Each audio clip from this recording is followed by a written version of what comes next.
TPTF నేను యూనివర్సిటీలో టీచర్గా చేరిన దగ్గర నుంచి ఇవాళటి దాకా క్లాసులకు వస్తూనే ఉన్నాను. నేను అప్పుడు మొట్టమొదటిది నేను నిజాం కాలేజీలో అప్పుడే లెక్చరర్గా చేరిన, బోధనలో క్లాస్ జరిగింది. ఆ తర్వాత ఇక అక్కడి నుంచి చాలా దిక్కుల వరంగల్లో కానీ, మెదక్లో కానీ, కామారెడ్డిలో, కరీంనగర్లో అనేక చోట్ల సదస్సులు జరిగినాయి. చాలా సదస్సులకు వెళ్తూ ఉన్నా. నాకు అప్పుడప్పుడు ఆశ్చర్యం అనిపించేది, ఏవేవో విషయాలు మాట్లాడమంటారు, ఏం ప్రయోజనమని. కానీ ఆ రోజుల్లో చాలా సీరియస్గా నోట్ పుస్తకాలు తెచ్చుకునేది. 40 పేజీల నోట్ పుస్తకాలు అమ్మేది అప్పుడు, పల్సటి కవర్ ఉన్నవి. ఆ పేజీ పుస్తకం తెచ్చుకొని నోట్స్ రాసుకునేది ప్రతి విషయం మీద కూడా.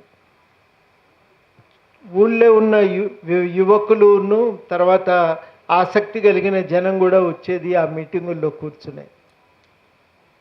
తర్వాత కొంత ఆసక్తి తగ్గినప్పటికీ కూడా మొత్తం మీదనైతే చాలా విషయాల మీద చాలా సీరియస్గానే మాట్లాడుకోవటానికి అవకాశం కలిగింది. ఒకసారి ఏఎన్ఆర్ గారు ప్రెసిడెంట్గా ఉన్నప్పుడు సిరిసిల్లలో ఫిలాసఫీ మీద మాట్లాడటానికి పిలిచిండ్రు. ఇదెందుకు సార్ అంటే, మాట్లాడవలసిందే అని. అంటే అనేకమైన అంశాలు అక్కడ మనం మాట్లాడుకోవటం, చర్చించుకోవటం.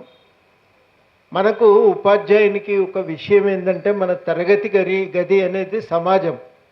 ఆ సమాజంతో రోజు తలపడాలంటే సమాజానికి సంబంధించిన అనేక విషయాలు తెలిసి ఉండాలి, అర్థం కావాలి. కాబట్టి చాలా విషయాలు తెలుసుకోవటం మన బాధ్యత. కొంత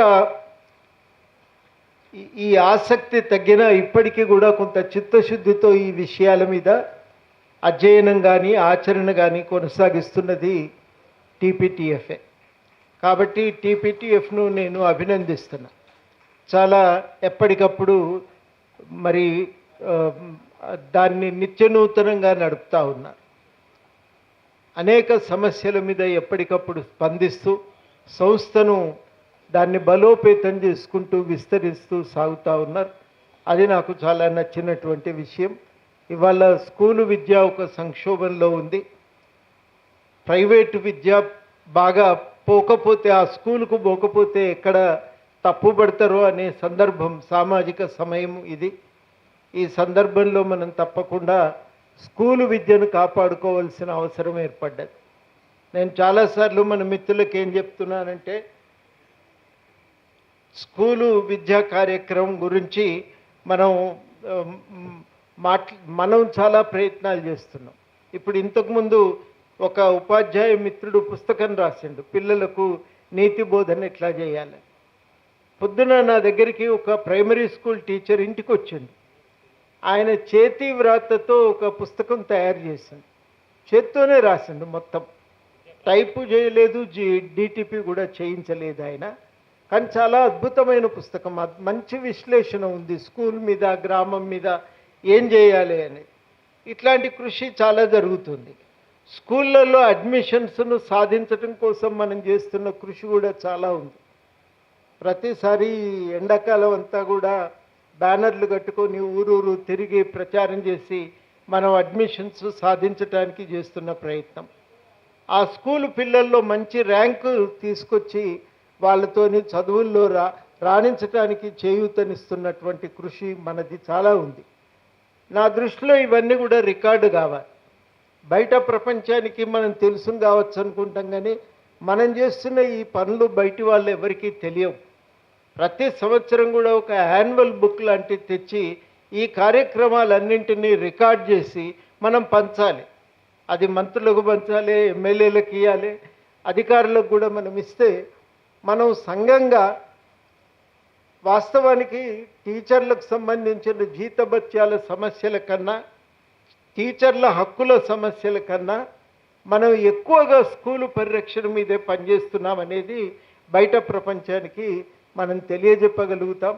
నాకు బాగా గుర్తు, 80లో 90లో బాగా పెద్ద కరువు వచ్చినప్పుడు కామారెడ్డిలోనే, మెదక్లో కూడా, పోతారంలో కానీ మెదక్లో కానీ అక్కడ మధ్యాహ్నం భోజనం పెట్టాలి అని కేశవరావు జాదవ్ గారి ఆదేశాల మేరకు రైతు సహాయ వేదిక పెట్టి దానికోసం వాళ్ళకు మధ్యాహ్న భోజనం పెట్టేది.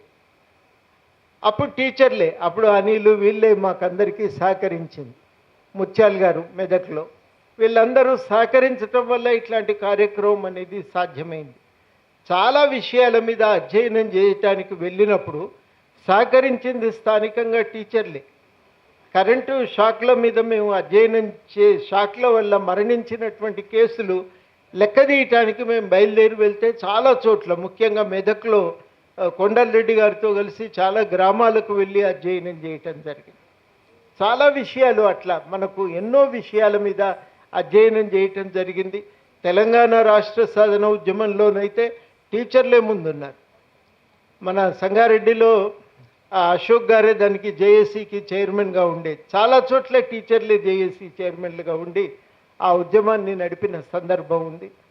ఇవన్నీ కూడా ఎందుకంటే టీచర్లుగా మనం క్లాస్ రూమ్కు ఎంత దృష్టి పెట్టి కేంద్రీకరించి మన పని చేస్తున్నామో, క్లాస్ రూమ్తో పాటు మన హక్కుల పరిరక్షణ కోసం మనం ఎంత సంఘటితంగా వ్యవహరిస్తున్నామో, స్కూలు విద్యను కాపాడటానికి కూడా మనం అంతే సీరియస్గా ఒక పని కొనసాగిస్తున్నాం. ఆ కృషి నా దృష్టిలో చాలా సీరియస్గా, చాలా కీలకమైనటువంటిది. దాన్ని రికార్డు చేయవలసిన అవసరం ఉంది.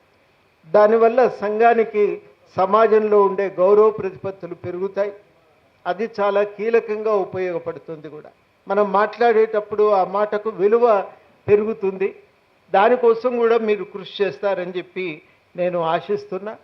నాకు తెలుసు కాబట్టి నేను అడుగుతున్నా, ఈ పని చెప్పగలుగుతున్నది.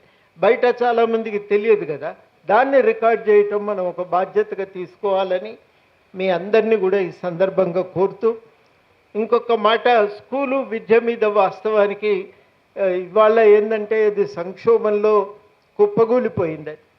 వాస్తవానికి దాన్ని మళ్ళీ పునరుద్ధరించడానికి చాలా ప్రయత్నాలు జరుగుతున్నాయి, చర్చలు జరుగుతున్నాయి. మనం కూడా ఆ చర్చలో ఒక క్రియాశీలకంగా ఉన్నాము ఇప్పటికే. ఆ చర్చను ఇంకా నిర్దిష్టంగా మనం కూడా ఒక నివేదిక గవర్నమెంట్కి ఇచ్చే విధంగా ఒక నివేదికను కూడా తీసుకొస్తే బాగుంటుంది అనేది నా అభిప్రాయం.